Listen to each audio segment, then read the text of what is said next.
एकीकडे शैक्षणिक गुणवत्तेचा उदो करायचा आणि दुसरीकडे शिक्षकांना अशैक्षणिक कामाच्या खाईत लोटायचे असे दुप्पटी धोरण सध्या शासन प्रशासनाने अवलंबले आहे।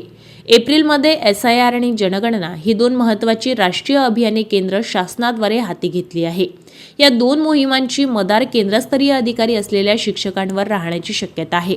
आधी शिक्षकांवर अनेक अशैक्षणिक कामे लादण्यात आली आहे। आता ऐन परीक्षा आणि निकालाच्या तोंडावर SIR आणि जनगणनाची कामे देण्यात आली असल्याने शिक्षकांमध्ये नाराजी पसरली आहे। मोहिमांचे प्रशिक्षण, वार्षिक परीक्षा, निकाल आणि इतर शैक्षणिक कामकाज असताना प्रशासनाद्वारा नोटीस आणि कारवाईचा धागा दाखवून शिक्षकांना कामात जुंपल्याचे चित्र जिल्ह्यात पाहायला मिळत आहे। शिक्षण क्षेत्रातील कामाचा दर्जा सुधारण्यासाठी प्रयत्न करण्याऐवजी शासन प्रशासनाने शिक्षकांना कायमच स्पॉट टार्गेट केल्याचा आरोप जिल्ह्यात होत आहे। सध्या विद्यार्थ्याच्या परीक्षेचा आणि निकालाचा महत्त्वाचा काळ आहे। अशातच SIR पूर्वतयारीची कामे लादल्याने शिक्षकांची मोठी गोची झाली आहे। काम करा अन्यथा कठोर कारवाईला सामोरे जा अशा शब्दात महसूल प्रशासनाकडून तंबी दिली जात आहे। यामुळे शिक्षकांकडून विद्यार्थ्यांना शिक्षणाचे धडे द्यायचे की अशैक्षणिक कामेच करायची असा संतप्त सवालही उपस्थित केला जात आहे। शिवाय BLOच्या कामात थोडा जरी उशीर झाला किंवा त्रुटी राहिली तर थेट कारणे दाखवा नोटीस प्रशासनाद्वारा बजावली जात आहे।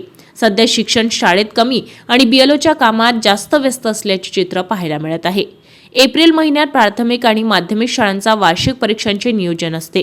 विद्यार्थ्यांकडून सराव करून घेणे, परीक्षेचे पेपर काढणे, तपासणे आणि निकाल तयार करणे ही मुख्य शैक्षणिक कामे सोडून शिक्षकांना आता गृहभेटीद्वारे माहिती गोळा करावी लागत आहे। यामुळे शिक्षकांच्या शैक्षणिक नुकसानाला जबाबदार कोण असा प्रश्न उपस्थित होत आहे।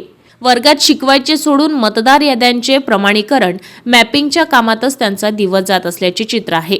तसेच या महिन्यात वर्ग 1 ते 9 वर्गाची वार्षिक परीक्षा सुरू होत आहे।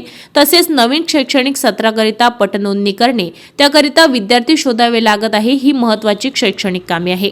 SIRचे काम परीक्षा संपल्यानंतर करायचे अशी मागणी संबंधित शिक्षक करीत आहे। आता शिक्षण विभाग 11 ते 22 मार्च परीक्षा काळात पटपडताळणी करणार आहे। त्यामुळे शाळेत 100% विद्यार्थी हजर राहणे महत्त्वाचे आहे, पण याकरिता वर्गात शिक्षक उपस्थित असणेही महत्त्वाचे आहे। पण सध्याच्या अशैक्षणिक कामामुळे शिक्षक वर्गात कमी तर गावात घरोघरी जास्त जाताना दिसत आहे।